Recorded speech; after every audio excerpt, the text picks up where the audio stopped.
Praise the lord. యేసు రక్తమే జయము. మన రక్షకుడు మన విమోచకుడైన యేసుక్రీస్తు పరిశుద్ధ నామములో అందరికీ వందనాలు.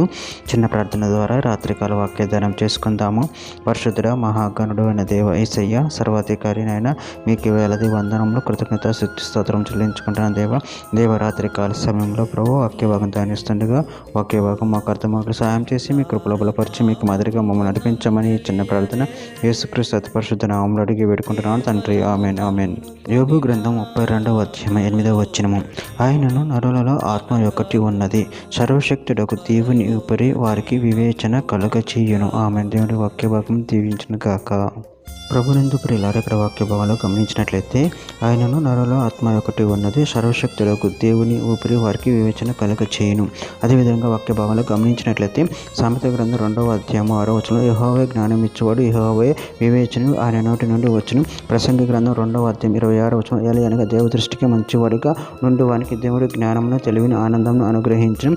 అయితే దేవ దృష్టికి ఇష్టడగు వాని కిచ్చుటకే ప్రయాసపడి పోగు చేయు పనిని ఆయన పాపాత్మనికి నిర్ణయించిన. ఇది వ్యర్థముగాను ఒకడు గాలికి ప్రయాసపడినట్టుగాను ఉన్నది. కొరింథీయులకు రాసిన మొదటి పత్రిక 2వ అధ్యాయం 12వ వచనంలో దేవుని వలన మనకు దయచేయబడిన వాటిని తెలుసుకున్నట్టుకే మనము లౌకిక ఆత్మను కాక దేవుని యొద్ద నుండి వచ్చు ఆత్మను యాకోబు రాసిన పత్రిక 1వ అధ్యాయం 5వ వచనం. మీలో ఎవరికైనా జ్ఞానం కొద్దిగా ఉన్నట్లు అతడు దేవుని అడగవలెను, అప్పుడు అది అతనికి అనుగ్రహింపబడును. ఆయన ఎవరిని గద్దింపక అందరికీ ధారాళముగా దయచేయువాడు.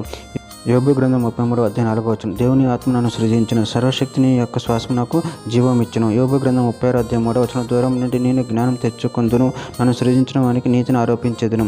కీర్తనల గ్రంథం 119వ అధ్యాయం 73వ వచనంలో నీ చేతులు నన్ను నిర్మించి నాకు రూపు ఏర్పరచును, నేను నీ ఆజ్ఞలను నేర్చుకున్నట్లు నాకు బుద్ధి దయచేయుము.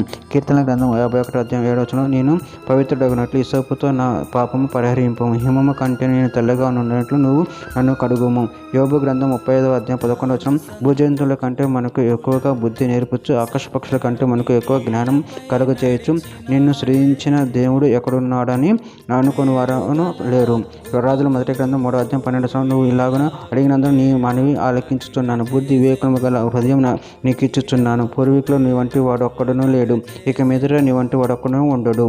చివరిగా ఒక మాట, సామెతల గ్రంథం 20వ అధ్యాయం 27వ వచనం. ఎవరిని ఆత్మ యెహోవా పెట్టిన దీపం, అది అంతరంగంలోని శోధించును. ఆమె దేవుడి వాక్యభాగం దీవించిన కాక చిన్న ప్రార్థన చేసుకుందాము.